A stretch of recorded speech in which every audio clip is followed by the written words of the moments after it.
Tiding टिंग, tiding टिंग, tiding टिंग, टिडिंग। किधर गई किधर गई किधर गई? नेटवर्क में अटक गई। आ जा रही है।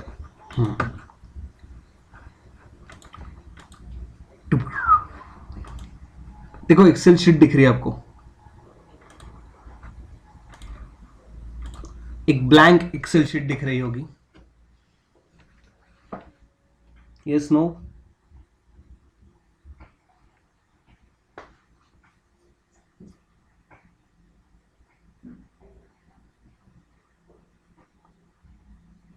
ओके, जस्ट कंफर्म करना कि मेरी आवाज और एक्सेल शीट दोनों भी साथ में चलते हैं।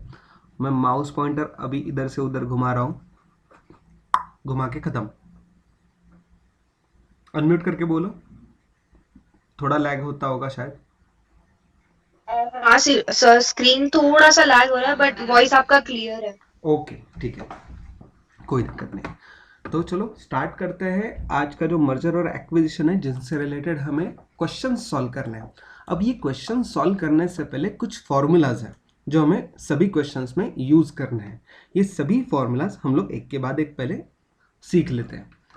नेट असेट कैलकुलेशंस, जो अभी हाईलाइट किया हुआ फिगर है सिलेक्टेड, वो सब कुछ नेट असेट कैलकुलेशंस में आने वाले दो अलग अलग तरीके के कैलकुलेशंस। एक net assets available to equity share holder at book value and at market value. Calculation में आने वाले जो आइटम्स हैं वो आइटम्स सिमिलर हैं, that is assets, all assets plus less outside liabilities, less preference share holders या preference capital, right. ये हमारे लिए एक बेसिक कैलकुलेशन है जो हमें मिलाता है net asset available to equity share holders.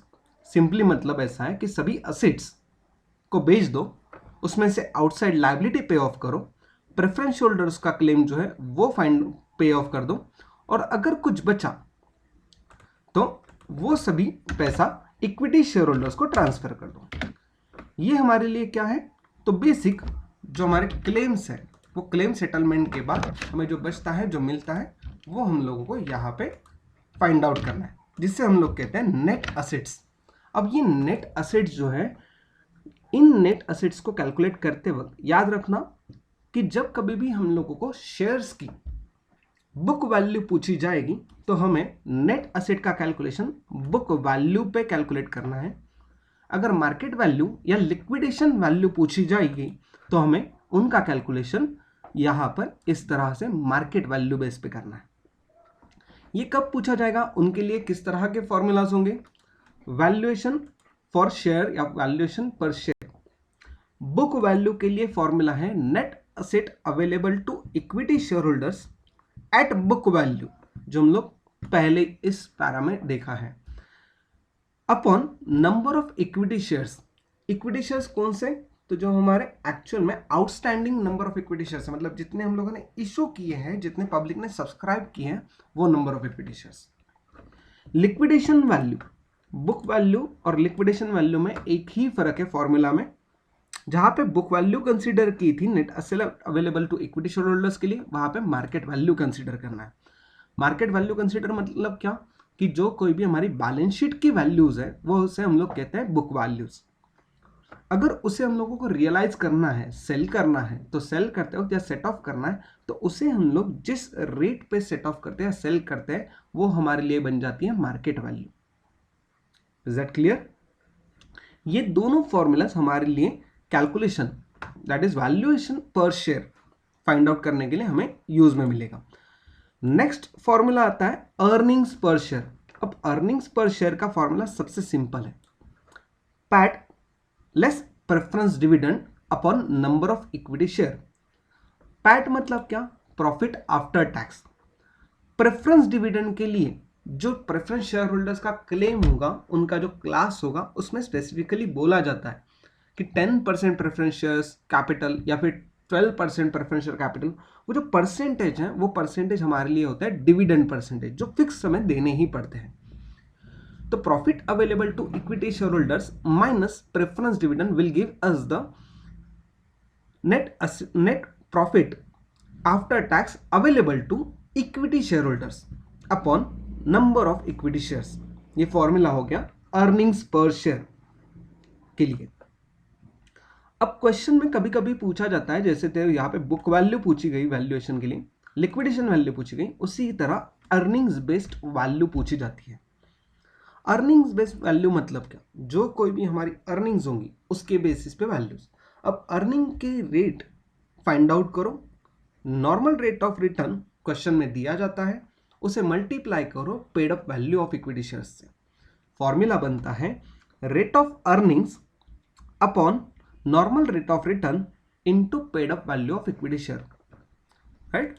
यहाँ पे अगर हम लोग कैलकुलेशन के लिए देखें तो कैलकुलेशन किस तरह से होता है, रेट ऑफ अर्निंग्स ये कौन से होता है, in percentage, normal rate of return कौन से होंगे, इन परसेंटेज, और paid up value of equity shares, paid up value मतलब क्या, कोई शेयर जिनकी फेस वैल्यू 100 रुपीज है, इशू करते वक्त जब अलॉटमेंट करी, कॉल मनी, इस तरह की सभी मनी डिमांड करने के बाद 60 रुपीज पेड अप वैल्यू थी इक्विटी शेयर्स की, तो हम पेड अप वैल्यू कंसिडर करते वक्त ऑल 100 फेस वैल्यू ना कंसिडर करते हुए सिर्फ 60 रुपीज इस कैलकुलेशन में कंसिडर करेंगे, that is paid up value of equity share.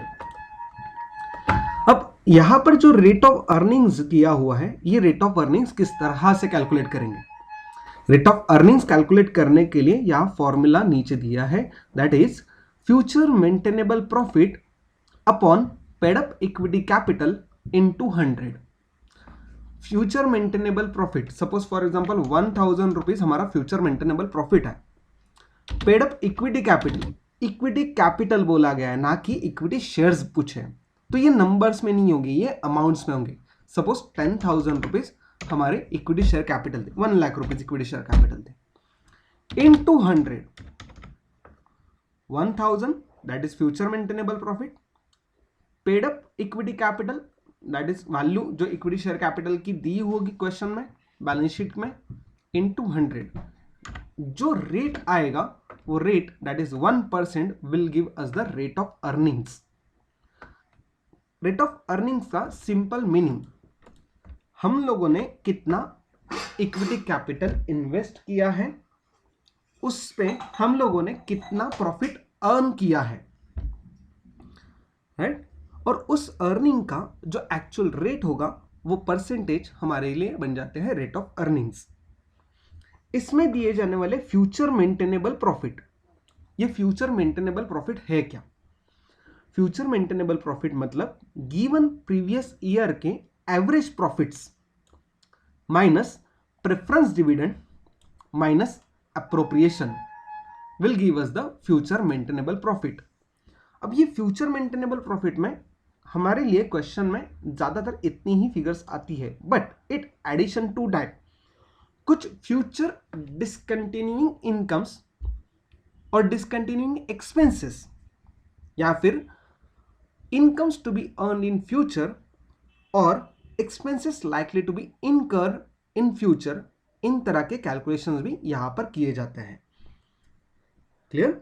लेकिन क्वेश्चन में ज्यादातर इस तरह के डिफिकल्ट क्वेश्चन हमें पूछे नहीं जाएंगे, तो हम लोगों को मैक्सिमम एफएमपी का कैलकुलेशन इतना ही होगा कि गिवन सेवरल ईयर्स के प्रॉफिट दिए जाएंगे। सपोज फॉर एग्जांपल ईयर 1, 2, 3 इन तीनों साल के लिए अलग अलग प्रॉफिट दिए, दैट इज 5000, 4000 एंड 6000।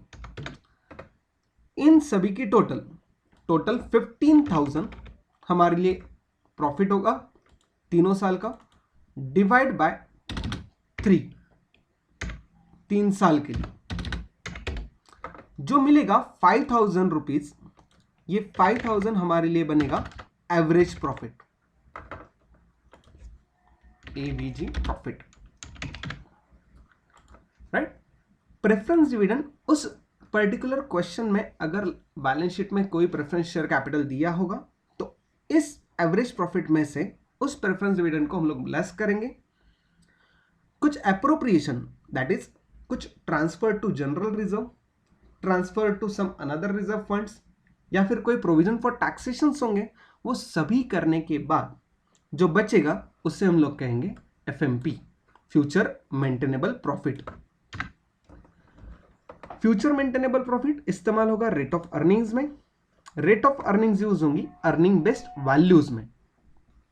ओके, एक और चीज आती है दैट इज फेयर वैल्यू। अब फेयर वैल्यू का कैलकुलेशन सिंपल है, जो हम लोगों ने अर्निंग्स बेस्ड वैल्यू कैलकुलेट की थी और जो ऊपर लिक्विडेशन वैल्यू कैलकुलेट की थी, इन दोनों का एवरेज मतलब हमारे लिए बन जाता है फेयर वैल्यू। फॉर्मूला है liquidation value plus earnings based value upon 2। इन सभी वैल्यूज को कंसीडर करते वक्त समटाइम्स क्या होता है कि अगर ए कंपनी के शेयर होल्डर्स और बी कंपनी के शेयर होल्डर्स है, ए कंपनी चाहती है कि बी कंपनी को एक्वायर करे।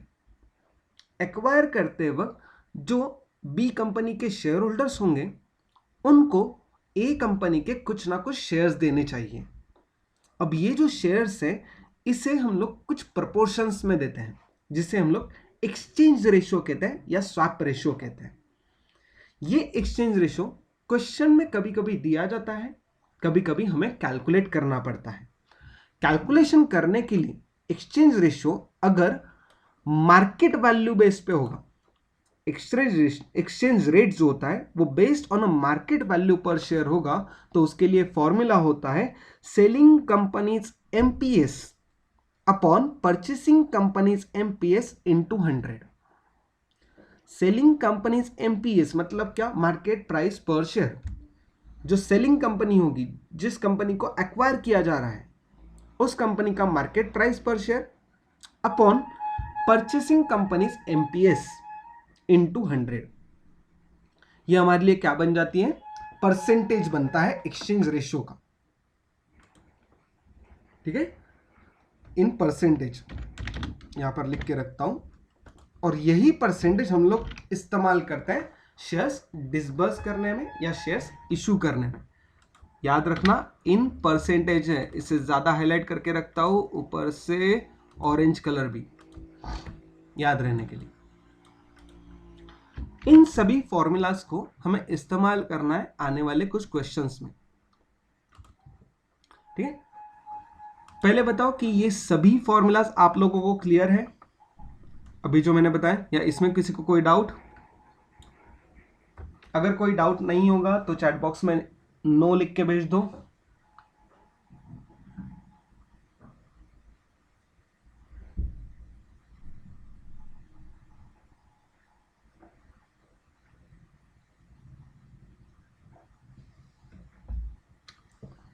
Okay, question number 1। Question number 1 में कुछ बैलेंस शीट दी है और उसमें क्या दिया है, Sun Limited wishes to take over Moon Limited. The details of both the companies are as follows.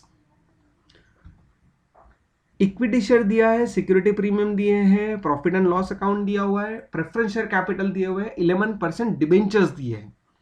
Given question में equity share, security premium, PNL account ये सभी हमारे ओन फंड्स हैं।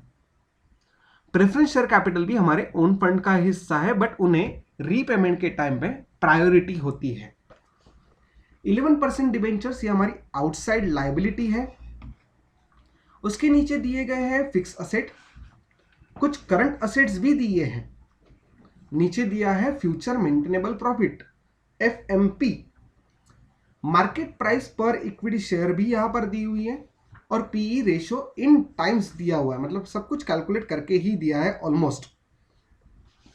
कैलकुलेट क्या करना है, जो रिक्वायर्ड इंफॉर्मेशन हमें पूछी गई है वो क्या है, calculate the book value of share and calculate earnings पर शेयर। बुक वैल्यू कैलकुलेट करनी है और अर्निंग्स पर शेयर कैलकुलेट करना है। क्वेश्चन देख के और फॉर्मूला देखकर इजीली हमें ओरली कैलकुलेशन करते आता है, लेकिन एग्जाम पॉइंट ऑफ व्यू के हिसाब से हमें कैलकुलेशन की जो स्टेप्स है वो स्टेप्स दिखाना जरूरी है, राइट? उसमें कोई दिक्कत नहीं होनी चाहिए। एक एडिशनल इंफॉर्मेशन यहाँ साइड में दी हुई है, that is ignore preference dividend. अब ये प्रेफरेंस डिविडेंड कब इग्नोर करना पड़ेगा, चलो क्वेश्चन सॉल्व करते हैं। क्वेश्चन में दिए हुए जैसे एज इट इज दिया हुआ है वही सेम यहाँ पर कंसिडर करते हैं। Competition of book value. पहले क्या पूछा गया है? First book value. अब बुक वैल्यू कैलकुलेट करते वक्त हम लोगों को क्या क्या कंसीडर करना है? पहले पर्टिकुलर्स और दो कंपनीज है हमारे लिए, S&M लिमिटेड। इन दोनों के लिए अलग अलग कैलकुलेशन हमें करने हैं। अरे यार, बुक वैल्यू कैलकुलेट करने के लिए फॉर्मूला क्या था? हम लोगों ने थोड़ी देर पहले देखा था। How to calculate book value? Net asset available to equity share holders at book value upon number of equity shares. Book value net asset की किस तरह कैलकुलेट करनी है? All assets minus outside liability minus preference share holders claim. All assets minus outside liability minus preference share holders claim. अब इतना सब कुछ तो कैलकुलेट करना है बेसिकली। कैसे करेंगे? सिंपली जो हम लोग कैलकुलेट करने वाले हैं उसी टेबल में ये सारे कैलकुलेशंस करेंगे। ऑल असेट्स, असेट्स से स्टार्ट करते हैं। पहला आता है फिक्स असेट, दूसरा है करंट असेट,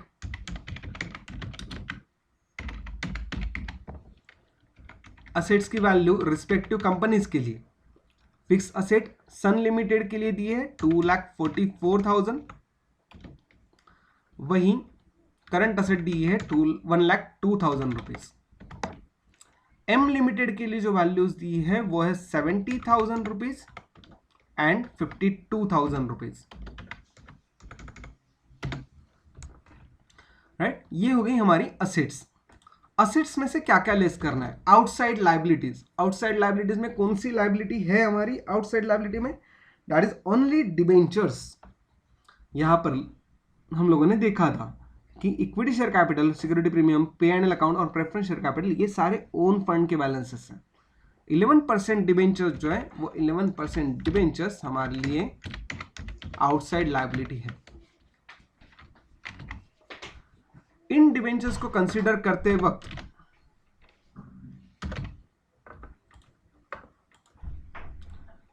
लेस करके अमाउंट आएगी 30,000 रुपीज यहां पे डिबेंचर्स की, और यहां पे लेस करेंगे हम लोग अमाउंट जो कि है 10,000 रुपीज ओनली। डिबेंचर लेस करने के बाद जो अवेलेबल अमाउंट रहेगी वो अवेलेबल अमाउंट हमारी नेट असेट इतना ही कहा जाता है, बट हमें चाहिए net asset available to equity share holders. अब यहां पे एक और चीज लेस करनी है हमें, that is preference capital. 10% preference capital जिनके लिए वैल्यू है सिर्फ एस लिमिटेड के लिए 40,000 रुपीज। लेस करने के बाद जो हमारे लिए वैल्यूज मिलेंगी उन वैल्यूज के लिए डायरेक्टली कैलकुलेशन ऐड लेस करके पहले के लिए आएगा एस लिमिटेड के लिए 2,76,000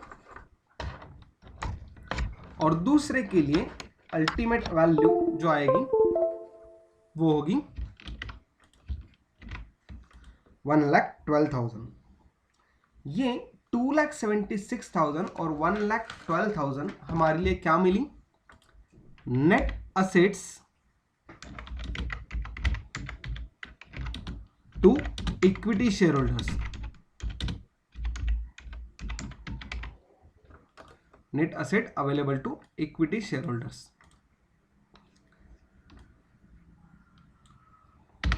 clear everyone? Everyone, net asset available to equity share holder simple calculation था, सबको समझा?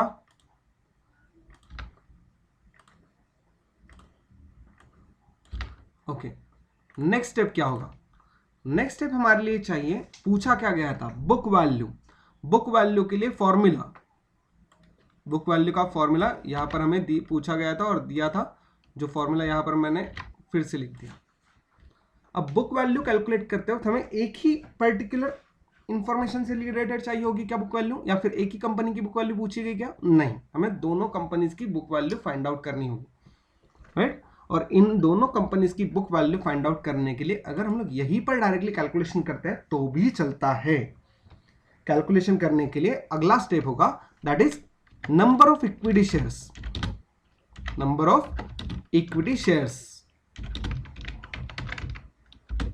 और नंबर ऑफ इक्विटी शेयर्स में इंडिविजुअल कंपनी के सन लिमिटेड और मून लिमिटेड, इन दोनों के लिए इंडिविजुअल कंपनी के जो शेयर होल्डर्स है वो कितने हैं, कैसे पता चलेंगे?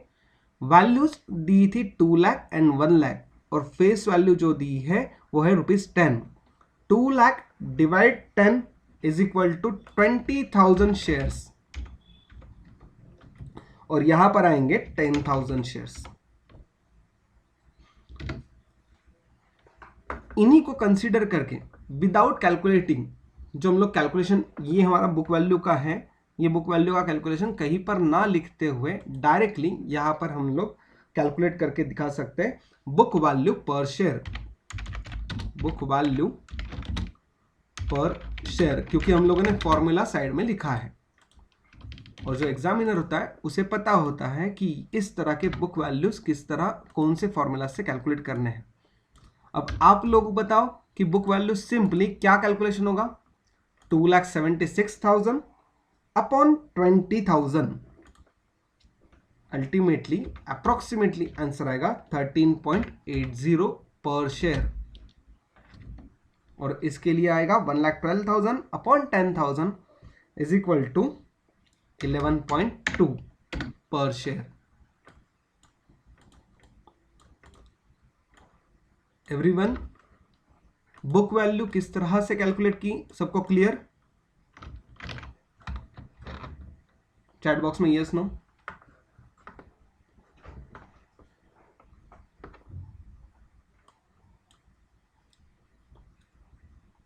Okay, very good. पहला जो पॉइंट था that is related to the book value, वो सबको समझा है। नेक्स्ट आगे चलते हैं। अच्छा, प्रेफरेंस शेयर्स क्यों माइनस किया? ध्रुव, जब हम लोगों को बुक वैल्यू पूछी जाती है तो वो book value generally equity shares की होती है। इक्विटी शेयर्स से रिलेटेड ही क्यों? Equity shares are the ultimate owner, कि जो कुछ भी लॉस होगा, जो कुछ भी प्रॉफिट होगा, उसके लिए इक्विटी शेयर होल्डर जो होते हैं उन्हें सबसे ज्यादा लायबिलिटी या फिर सबसे ज्यादा प्रॉफिट मिलता है। प्रेफरेंस शेयर होल्डर्स जो होते हैं उनको हमारे डिविडेंड के जो राइट्स होते हैं, वो प्रॉफिट हुआ तो प्रॉफिट होने के बाद सबसे पहला राइट जो होता है वो प्रेफरेंस शेयर होल्डर को फिक्स डिविडेंड देने के बाद में जो बचा हुआ प्रॉफिट होता है वो डिसबर्स होता है हमारे बाकी सारे इक्विटी शेयर होल्डर्स को। अब उन्हें डिसबर्स करते वक्त या फिर जो लिक्विडेशन होता है, तो लिक्विडेशन हो या फिर इस तरह का अमलगमेशन हो, तो उस टाइम पे जब प्रेफरेंस शेयर होल्डर का पेमेंट आएगा तो उन्हें पहले पेमेंट किया जाता है और बुक वैल्यू पर इक्विटी शेयर फाइंड आउट की जाती है। क्यों? तो हमारे ओनर्स की वैल्यू कितनी होगी, ओनर्स को कितना पैसा मिल सकता है। तो अगर हम लोग देखें तो 10 रुपीज की फेस वैल्यू है और ओनर्स को 13 रुपीज वैसे भी बुक वैल्यू मिलने वाली है, और यहाँ पर मून लिमिटेड जिसे एक्वायर करने वाली है सन लिमिटेड, वो 11.2 रुपीज मिलेंगे, कम से कम 11.2 रुपीज, मतलब जो इक्विटी शेयर होल्डर्स हैं उन्हें नुकसान नहीं होने वाला। प्रेफरेंस शेयर होल्डर को पैसा तो ऑलरेडी देना है, उसमें कोई दिक्कत नहीं, राइट? क्लियर ध्रुव? ओके, सेकंड क्वेश्चन पूछा था ईपीएस, सेकंड है हमारे लिए अर्निंग्स पर शेयर। अब अर्निंग्स पर शेयर के लिए फॉर्मूला क्या था? अर्निंग्स पर शेयर के लिए फॉर्मूला हमारे पास में जो हम लोगों ने सीखा है वो था पैट। अर्निंग्स पर शेयर के लिए formula PAT less preference dividend upon number of equity shares, PAT less preference shares upon number of equity shares. लेकिन क्वेश्चन में बोला गया इग्नोर प्रेफरेंस डिविडेंड, अलग से स्पेसिफिकली बोला गया था, राइट? तो अगर हम लोग कैलकुलेशन के लिए सन लिमिटेड एंड मून लिमिटेड के लिए साइमल्टेनियस कैलकुलेशन करें तो यहां पर कैलकुलेशन आएगा इज इक्वल टू, अब पैट कहां पर मिलेगा? Profit available to equity share holders कहां से मिलेगा? तो पैट मतलब होता है एफएमपी, एफएमपी माइनस, राइट? तो एफएमपी जो होंगे वो एफएमपी क्वेश्चन में दिए हैं क्या? हाँ, दिए हैं 48,000 रुपीज सन लिमिटेड के लिए, right? Upon number of equity shares हम लोगों ने पहले ही कैलकुलेट करके रखे थे, number of equity shares book value calculation के लिए 20,000 शेयर्स, राइट।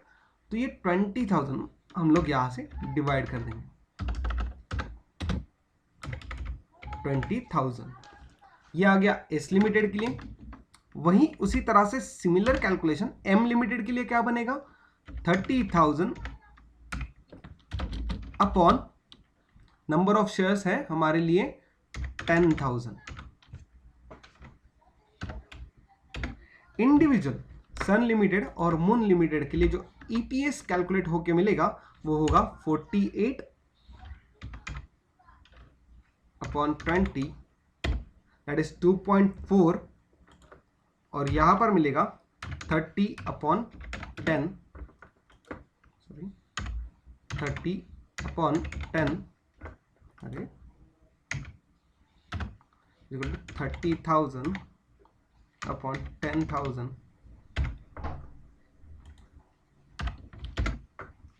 क्या हो रहा है, ठीक है। कैलकुलेशन करके अल्टीमेटली आंसर आएगा ₹3 पर शेयर और यहां पर इक्विटी शेयर आएगा ₹2.4 पर शेयर।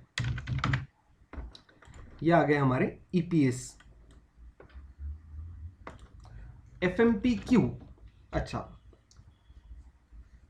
जो पैट है अर्निंग्स आफ्टर टैक्स, राइट, उस पैट का मतलब क्या होता है कि हम लोगों का प्रॉफिट अवेलेबल टू या फिर profit after tax.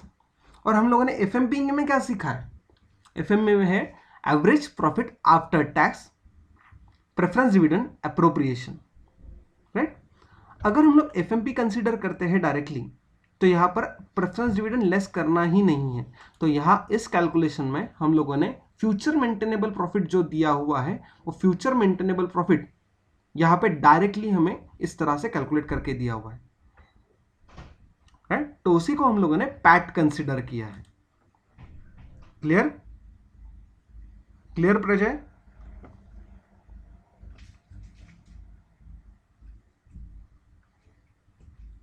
Okay done. तो ये हो गया हमारा पहला क्वेश्चन जिसमें पहला पॉइंट था हमारे लिए बुक वैल्यू का और दूसरा पॉइंट हमारा अर्निंग्स पर शेयर के लिए, राइट।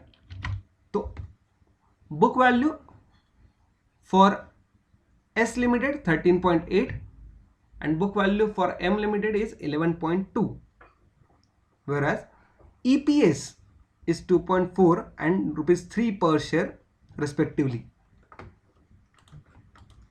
क्वेश्चन नंबर 2 इसी तरह का कुछ क्वेश्चन है लेकिन थोड़ा सा अलग है।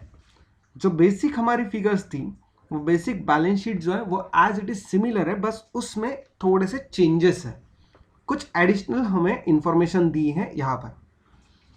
Assuming that ऊपर के सभी इंफॉर्मेशन एज इट इज है और नीचे दिया है assuming that the market price of the following assets are as follows। Fix asset की कुछ मार्केट प्राइस दी है, करंट एसेट की कुछ मार्केट प्राइस दी है। बुक वैल्यू यानी कि book price balance sheet price जो थी वो यहाँ पे बैलेंस शीट में ऑलरेडी दी थी। हाँ प्रणीता, मैं थोड़ी देर के बाद अलाउ करता हूँ स्क्रीनशॉट कर लेने के लिए, ठीक है। जो करंट असेट और फिक्स असेट है इन दोनों के लिए यहां पर कुछ मार्केट वैल्यूज दी है, साथ ही साथ दिया है normal rate of return that is 15%। अब हम लोगों को कुछ क्वेश्चंस पूछे गए थे, उन क्वेश्चंस के हिसाब से एडिशनल कैलकुलेशन पूछा गया that is liquidation value of a share. Liquidation value पूछी गई है और एडिशनली पूछा है earning based value and fair value also. मतलब जो 3 वैल्यूज मेन है वो हमें पूछी गई हैं। लिक्विडेशन वैल्यू कैलकुलेट करते वक्त हम लोगों ने सीखा है कि कैलकुलेशन करते वक्त जो नेट असेट कैलकुलेट करनी होगी वो मार्केट वैल्यू के बेसिस पे कैलकुलेट करनी है, राइट, बुक वैल्यू पे नहीं।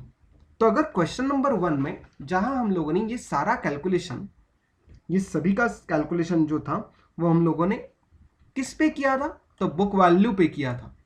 तो हम लोगों को वही वैल्यू अब लिक्विडेशन वैल्यू के लिए कंसीडर करनी होगी। क्वेश्चन सिमिलर है इसलिए एज इट इज यहां पर ट्रांसफर करने के बाद फिगर्स यहाँ से कट कर रहा हूँ, लेकिन वैल्यूज या फिर आइटम्स यही रहेंगे, इसलिए एज इट इज वहां से यहाँ पे लिया। बुक वैल्यू की जगह पे हमें कैलकुलेट करनी है अब liquidation value.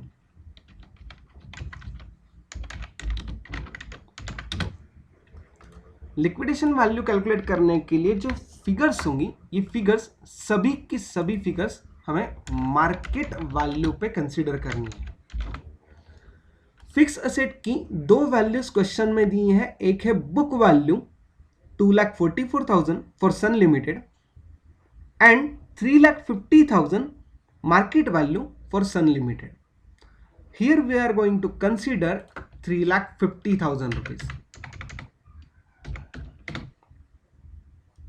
plus current asset. Again, the market value we will consider of 95,000 rupees. Then for debentures, there are no changes for debentures. So as it is, debentures will be considered as 30,000 rupees. Then the preference share capital. The preference share capital will be considered as a 40,000 rupees. Similarly, जिस तरह से हम लोगों ने पिछले question में किया था, सेम वही है।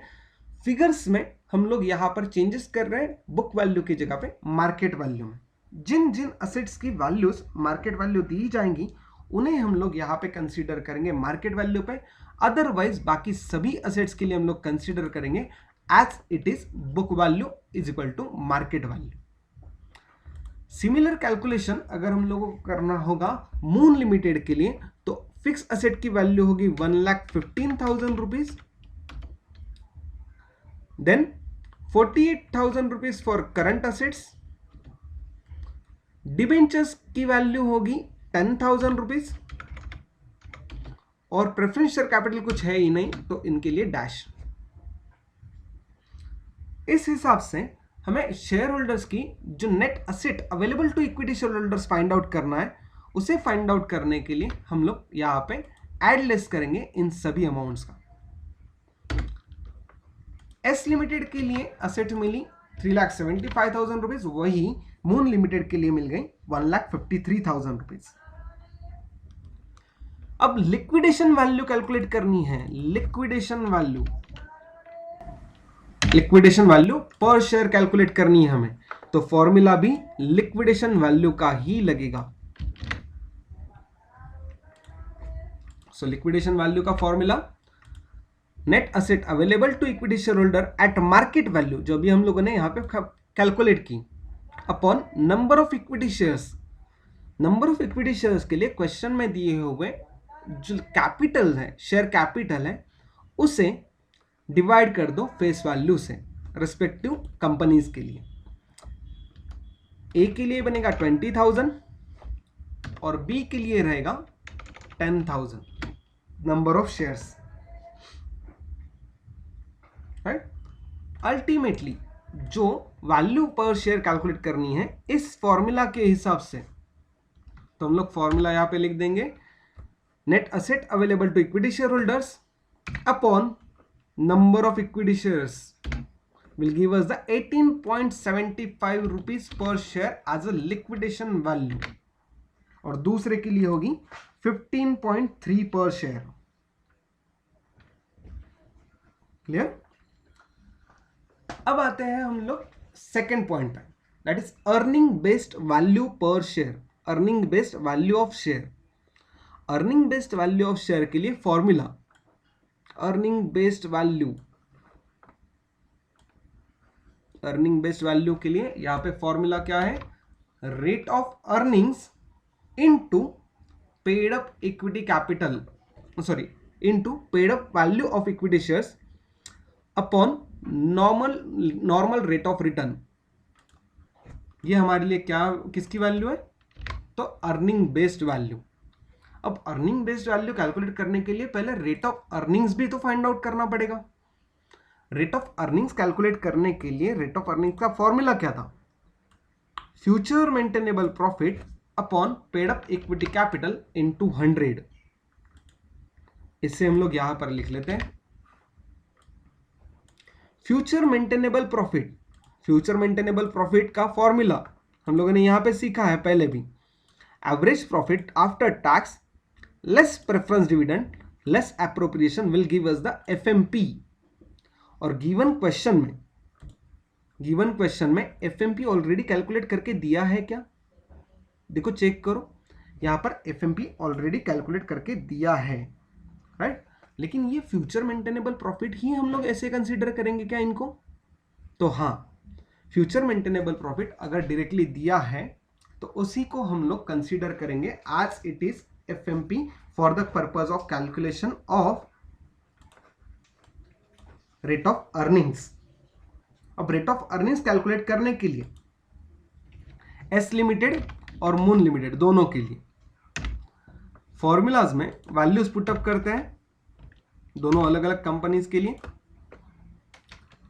Future maintainable profit that is FMP और paid up equity capital,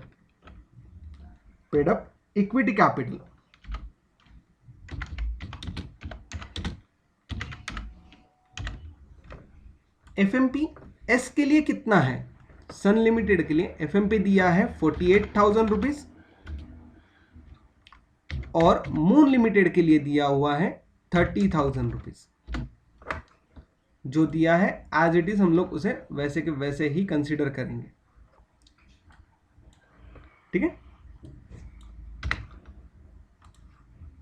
paid up capital, paid up equity capital हम लोगों को चाहिए, याद रखना पेड अप इक्विटी कैपिटल हमें चाहिए। यहां पर इक्विटी शेयर कैपिटल के लिए पहली लाइन पर क्वेश्चन में दिया था 2 lakh rupees and 1 lakh rupees. इसे हम लोग यहां पर लिख देते हैं 2 लाख एंड 1 लाख। इन दोनों को हम लोगों को 100 से मल्टीप्लाई करना है, जो कुछ भी रिजल्ट आएगा उससे। सिंपल कैलकुलेशन करोगे 48,000 upon 22 lakh into 100।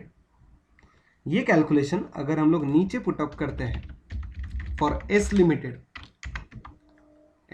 Is equal to 48,000 upon 2 lakh into 100। चलो कैलकुलेट करो और आंसर चैट बॉक्स में लिखो। एस लिमिटेड के लिए आ गया 24। Very good Kevin,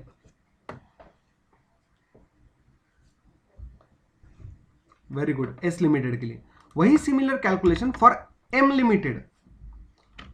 very good Bijal, calculation है 30,000 अपॉन 1 लाख इंटू 100 और आंसर है 30। Very good everyone. ये 30 क्या है और 24 क्या है? ये 24 हमारे लिए है परसेंटेज। रेट ऑफ अर्निंग्स हमेशा किस में होंगे? परसेंट में। और ये 30 भी हमारे लिए होंगे परसेंट। इन्हीं कैलकुलेशंस को हम लोगों को अर्निंग्स बेस्ड वैल्यू पे कंसीडर करना है। अब अर्निंग बेस्ड वैल्यू कंसीडर करते वक्त हम लोगों को paid up value find out करनी है पर शेयर की, क्योंकि यहां पे रेट ऑफ अर्निंग्स जो है वो अभी हम लोगों ने फाइंड आउट किया। Normal rate of return question में 15% दिया हुआ है और paid up value of equity share, paid up value of equity share question में कितनी है?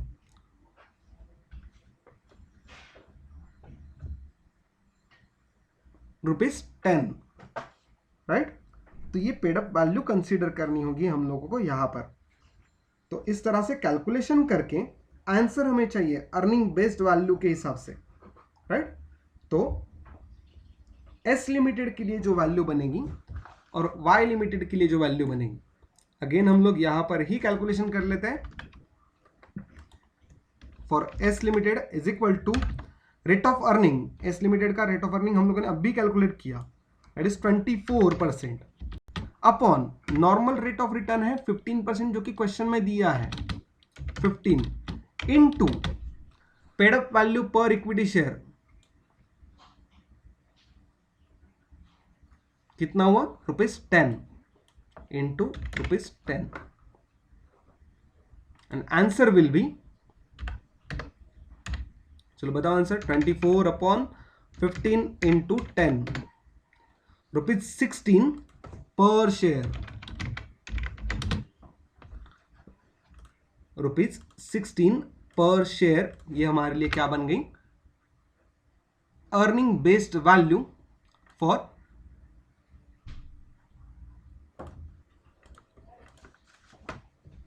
S limited. वही एम लिमिटेड के लिए जो वैल्यू होगी वो किस तरह से मिलेगी? 30% upon 15, that is normal rate of return, into again 10। क्यों? सिमिलर फेस वैल्यू है, पेड अप वैल्यू है, इसलिए आंसर आएगा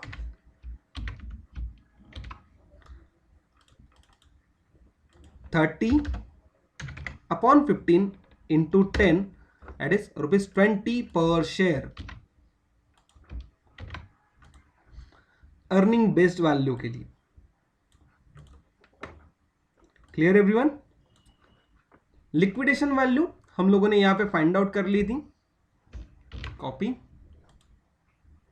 और यहां पे हम लोग पेस्ट कर देते हैं। एस लिमिटेड के लिए और वाई लिमिटेड के लिए, दोनों के लिए।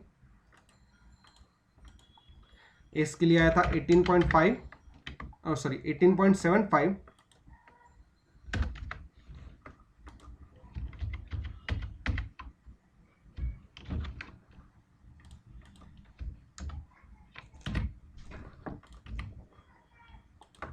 liquidation value for S 18.75 per share and for M 15.3 per share।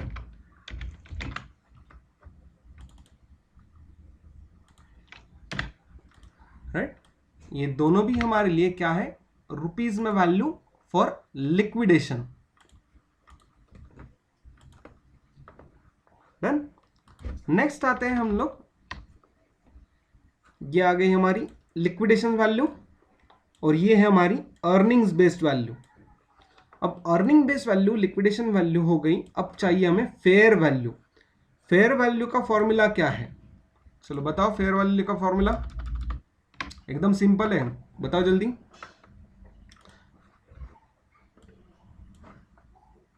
Liquidation value plus earning based value upon 2। Fair value के लिए formula liquidation value plus earning based value upon 2। S के लिए जो वैल्यूज होंगी वो लिक्विडेशन वैल्यू है 18.75 और fair value है 16/2 और M के लिए कैलकुलेशन बनेगा 15.30 प्लस 20/2। चलो इंडिविजुअल कंपनीज के लिए आंसर बताओ, चैट बॉक्स में आंसर चाहिए सबसे।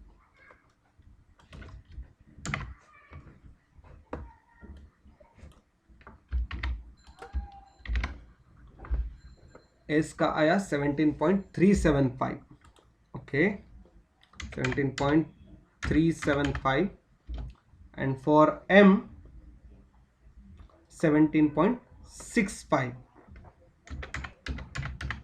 और ये दोनों भी हमारे लिए क्या है? पर शेयर वैल्यूज, पर share fair values.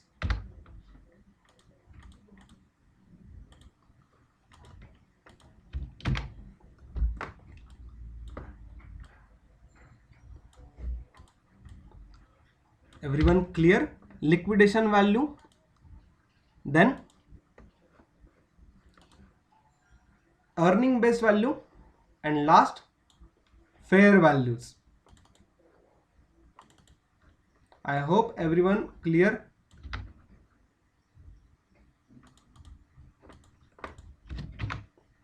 Once again यही सम रिपीट करता हूं, लिक्विडेशन वैल्यू के लिए हम लोगों ने नेट असेट वैल्यू कैलकुलेट की, वो भी कंसीडर करके फिक्स असेट और करंट असेट की जो मार्केट वैल्यूज दी थी उन्हें, सभी की टोटल की, डिबेंचर्स और प्रेफरेंस शेयर कैपिटल इन तरह की जो आउटसाइड लायबिलिटीज है वो लेस करके net asset available to equity share holders at market value find out किया, नंबर ऑफ इक्विटी शेयर्स से उन्हें डिवाइड किया, हमें मिली liquidation value for S and Moon Limited companies.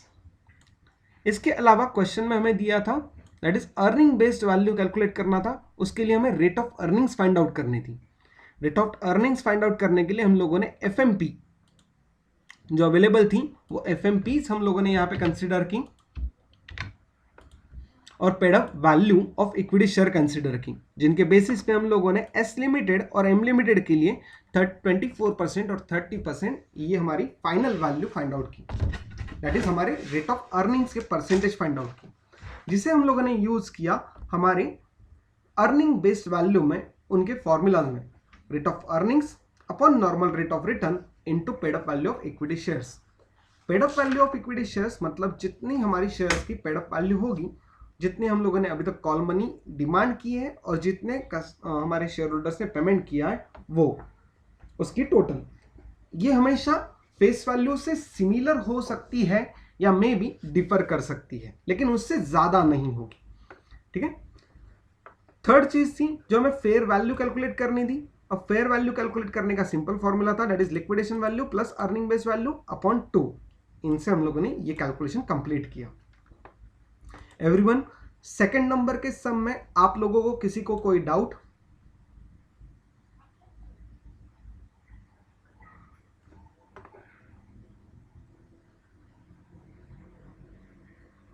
Very good, very very good. चलो question number 1 और question number 2 इनके लिए स्क्रीनशॉट ले लो। क्वेश्चन नंबर 1 के लिए यहां पर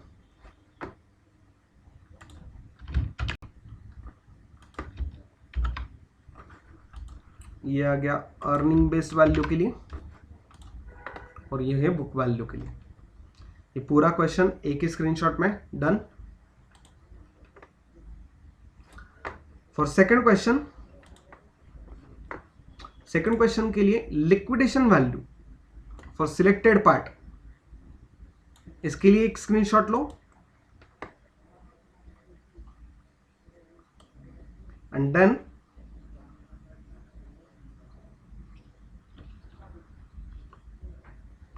अर्निंग बेस्ड के लिए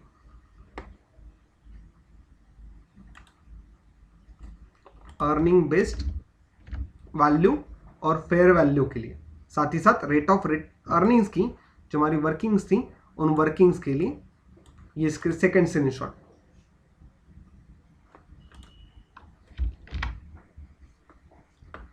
क्वेश्चन नंबर 3, हाँ Shubh, I send it excel sheet to you. हमारे सभी सम होने के बाद में ये एक्सेल शीट मैं आपको फॉरवर्ड कर दूंगा। Now moving towards the question number 3, ABC Limited is intending to acquire XYZ Limited by merger and the following information is available। Simple सा छोटा सा क्वेश्चन है, ज्यादा डिटेल में कुछ भी नहीं है, ठीक है। क्या बोला गया है, ABC लिमिटेड और XYZ लिमिटेड दो कंपनीज हैं। ABC लिमिटेड XYZ को एक्वायर करना चाहती है। क्या करना चाहती है? एक्वायर करना चाहती है। अब एक्वायर करते वक्त उनने क्या दिया हुआ है? नंबर ऑफ इक्विटी शेयर्स दिए हुए, अर्निंग्स आफ्टर टैक्स दिए हुए और मार्केट वैल्यू पर शेयर दी हुई है। हमें कैलकुलेट करना है, calculate the present EPS of both the companies. Present EPS calculate करना है, अर्निंग्स पर शेयर कैलकुलेट करना है। कैसे पता चलेगा? तो हमारे पास में नंबर ऑफ इक्विटी शेयर्स तो है, अर्निंग्स आफ्टर टैक्स भी है और मार्केट वैल्यू पर शेयर भी है। तो हमें ये सब कुछ चीजें यहां पर कैपिटलाइज करके कंसीडर करके कैलकुलेशन कर सकते हैं हम लोग। ईपीएस का फॉर्मूला, गिवन फॉर्मूलाज में हम लोगों ने ईपीएस का फॉर्मूला देखा है। ईपीएस का फॉर्मूला क्या है? PAT less preference dividend upon number of equity shares, ये हमारा है ईपीएस का फॉर्मूला। क्वेश्चन नंबर 3 में यहाँ पे फॉर्मूला पेस्ट। अब ईपीएस के फॉर्मूला में दो अलग अलग कंपनीज हैं हमारे पास में, एक एबीसी लिमिटेड जो एक्वायर करने वाली है और XYZ लिमिटेड जिसे एक्वायर हो रहा है, जिसका एक्विजिशन हो रहा है, राइट। तो अलग अलग कंपनीज के लिए अलग अलग वैल्यूएशंस। पहले आते हैं एबीसी के लिए और फिर नेक्स्ट देखते हैं XYZ के लिए। एबीसी लिमिटेड के लिए PAT, profit after tax available to equity share holders, सब में कैलकुलेट करके डायरेक्टली दिया हुआ है, लेकिन प्रेफरेंस डिविडेंड कहीं पर बोला नहीं गया तो छोड़ दो, नहीं दिया है तो नहीं लेंगे। नंबर ऑफ इक्विटी शेयर्स भी साथ में दिए हुए हैं। तो कैलकुलेशन किस तरह से बनेगा, 50 lakhs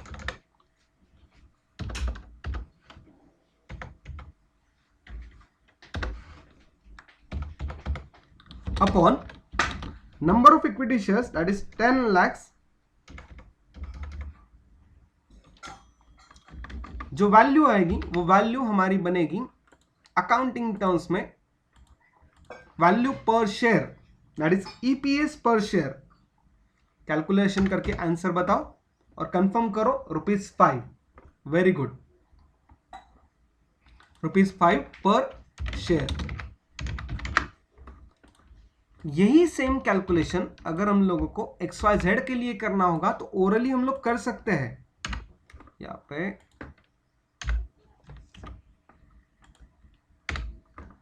XYZ के लिए ये कैलकुलेशन हम लोग ओरली कर सकते हैं। Very good, orally calculation, very good Bijal, very good Dhruv. 18 lakh upon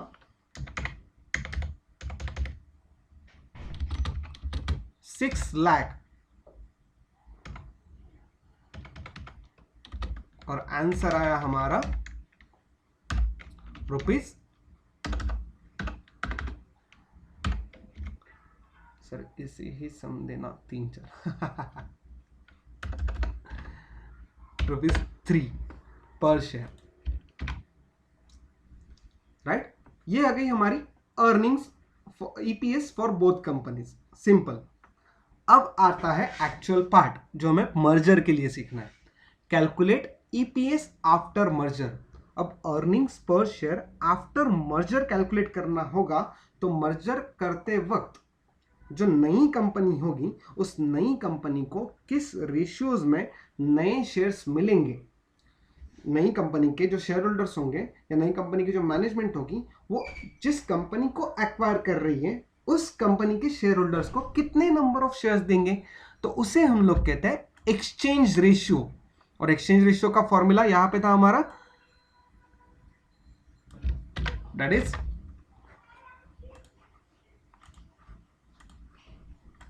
exchange ratio, जो हमें अर्निंग्स पर शेयर दूसरा पॉइंट फाइंड आउट करना था उसके लिए ये था पॉइंट नंबर 1, और दूसरा हम लोगों को अभी फाइंड आउट करना है जिसके लिए ये है वर्किंग नोट।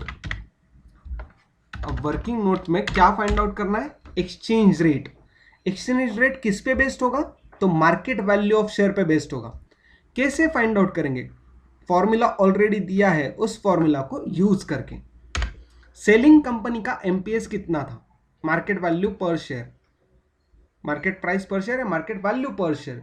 सेलिंग कंपनी कौन सी है, XYZ या ABC, ऑब्वियसली XYZ, इसका एक्विजिशन हो रहा है, राइट। तो 28 upon purchasing companies MPS that is 42 ABC limited का इनटू 100,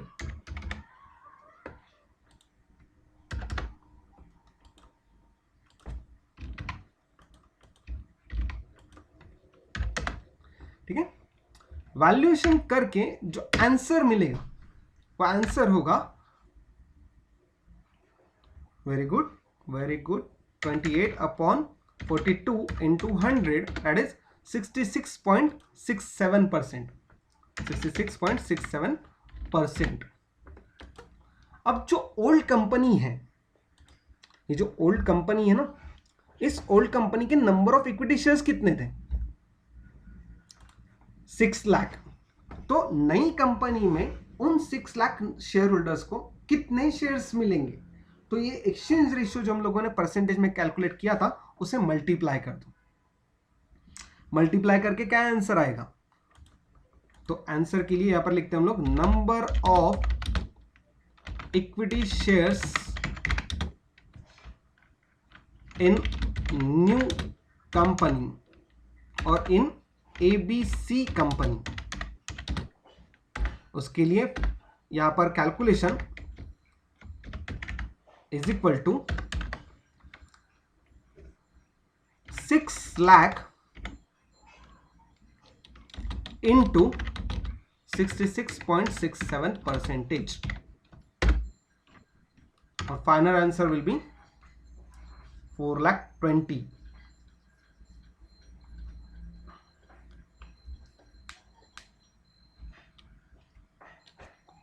क्लियर।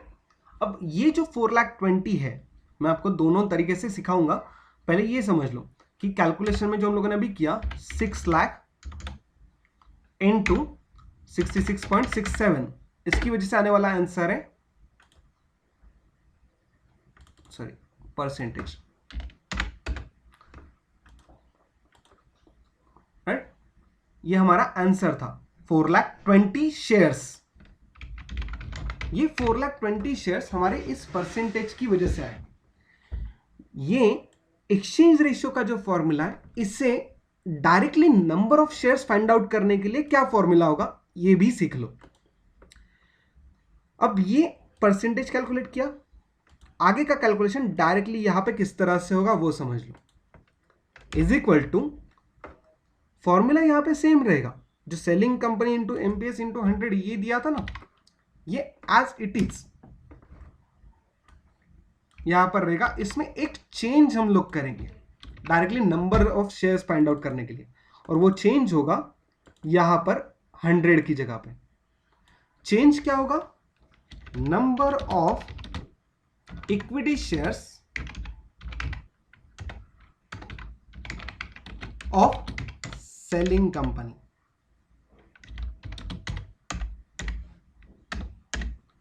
अब इस फॉर्मूलाज में वैल्यूज पुटअप करेंगे।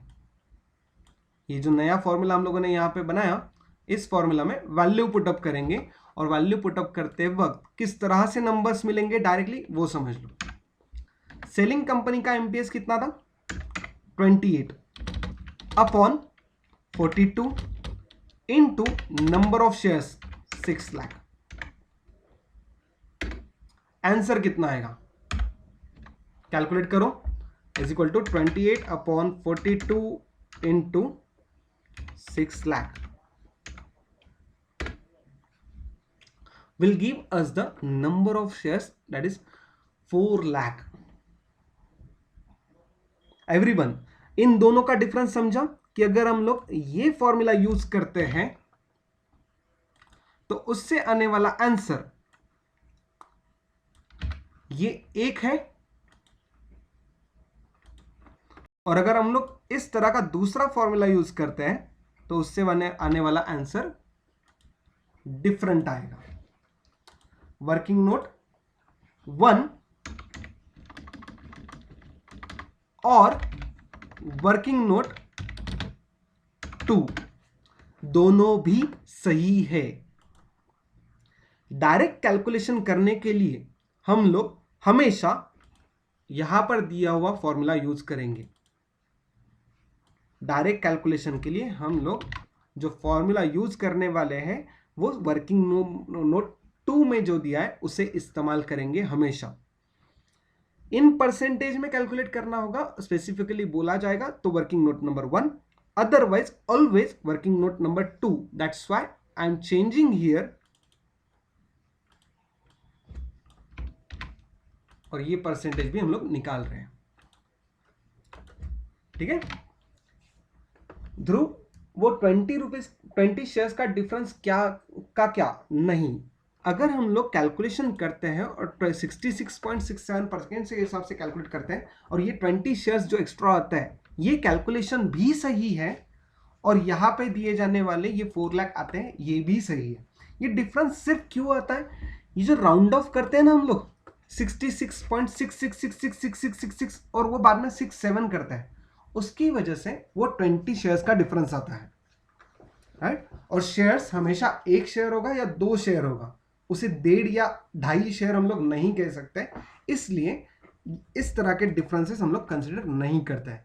सो प्रेफरेबली जब तक बोला ना जाए परसेंटेज में निकालो, तब तक हम लोग वर्किंग नोट नंबर 2 में यूज किया हुआ फॉर्मूला फॉलो करेंगे। क्लियर? अब हमें क्या मिला यहां पर, एक्सचेंज रेशियो में मिले हुए ये नंबर ऑफ शेयर्स मिले। क्या मिले? नंबर ऑफ इक्विटी शेयर्स मिले इन न्यू कंपनी। जो पुरानी कंपनी के शेयर होल्डर्स हैं उन्हें नई कंपनी में कितने शेयर्स मिलेंगे, राइट। अब आगे आते हैं calculate the EPS after merger. EPS after merger के लिए फॉर्मूला तो यही है। ईपीएस आफ्टर मर्जर के लिए फॉर्मूला तो सेम रहेगा, चाहे वो मर्ज फॉर्म हो या फिर डिफरेंट फॉर्म्स हो। PAT less preference dividend upon number of equity shares. लेकिन आफ्टर मर्जर कैलकुलेट करते वक्त specifically after merger EPS calculation के लिए हम लोगों को स्पेसिफिकली क्या ध्यान में रखना है, वो चीज समझ लो। जब ईपीएस कैलकुलेट करना है तो फॉर्मूला बन जाता है is equal to post merger PAT, post merger PAT upon post merger number of equity shares. Post merger PAT upon number of equity shares, ये हमारा फॉर्मूला होगा, राइट। अब ऐसा क्यों? ऑब्वियसली आफ्टर मर्जर चाहिए तो सारे डिटेल्स भी हम लोगों को आफ्टर मर्जर ही यहां पर देखने होंगे। तो पोस्ट मर्जर पैट कहां से मिलेगा? जो एग्जिस्टिंग कंपनी की एबीसी और XYZ है, इन दोनों का पैट तो चेंज नहीं होने वाला, प्रॉफिट आफ्टर टैक्स। ये 50 lakh plus 18 lakh, 50 lakh is equal to, यहां पर आंसर लिख रहा हूं मैं directly, 50 lakh plus 18 lakh upon, यहां पर डिवाइड करते वक्त किससे डिवाइड करेंगे? तो ऑब्वियसली नंबर ऑफ शेयर्स से। अब नंबर ऑफ शेयर्स में post merger number of shares जब हम लोगों को कैलकुलेट करना है तो हम लोग किस तरह से सोचेंगे? जो XYZ कंपनी है, जो XYZ कंपनी है और जो ABC लिमिटेड कंपनी है, उनमें एक्वायरिंग कंपनी कौन सी है? ABC limited. ABC लिमिटेड के पहले नंबर ऑफ शेयर्स थे 10 लाख, इनका तो कोई चेंज नहीं होने वाला, जैसे कि तैसे है 10 लाख शेयर्स। लेकिन XYZ के 6 लाख के बदले में बन रहे हैं अब 4 लाख शेयर्स, जो नई कंपनी में उन्हें मिलने वाले हैं। So that's why ABC limited के खुद के 10 लाख शेयर्स प्लस XYZ को जो हम लोगों ने हमारी ABC लिमिटेड की कंपनी में दिए हुए 4 लाख शेयर्स, ये हमारे लिए फाइनल कैलकुलेशंस बनेंगे for the purpose of EPS. Finally value जो बनेगी वो वैल्यू होगी 68 lakhs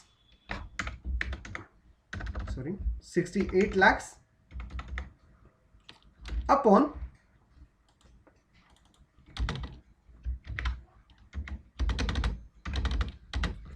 14 lakhs। और अल्टीमेट आंसर जो हमें मिलेगा, वो ultimate answer after merger EPS वो होगा, यहां पर ही लिखता हूं नीचे, वेरी गुड, 4.857। इससे हम लोग राउंड ऑफ करते हैं अप टू 2 डिजिट, 4.85 या 86 पर शेयर। इसे अकाउंटिंग में लिख देंगे इस तरह से। एवरीवन, एक्सचेंज रेट के लिए in percentage and in directly numbers, ये दोनों working note plus after merger के लिए किया जाने वाला ये कैलकुलेशन और बेसिक ईपीएस, ये क्वेश्चन नंबर 3 में आने वाले तीनों एस्पेक्ट आप लोगों को क्लियर है?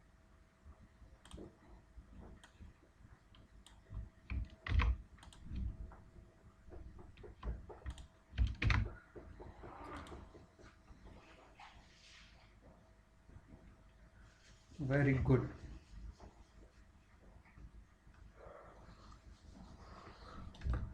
Very good everyone. Question number 1 जिसमें हम लोगों ने सिर्फ बुक वैल्यू पर शेयर और earning per share find out किया। क्वेश्चन नंबर 2 जिसमें हम लोगों ने liquidation value, earning value, earning based value जिसे यील्ड वैल्यू भी कहा जाता है, और तीसरा फेयर वैल्यू हम लोगों ने फाइंड आउट किया। याद रखना लिक्विडेशन वैल्यू जो होती है उस लिक्विडेशन वैल्यू को नेट असेट वैल्यू भी कहा जाता है। अर्निंग बेस्ड वैल्यू को यहां पर हम लोग यील्ड वैल्यू भी कहते हैं, और फेयर वैल्यू इन दोनों का एवरेज होता है। और क्वेश्चन नंबर 3 में हम लोगों ने सीखा आफ्टर मर्जर ईपीएस किस तरह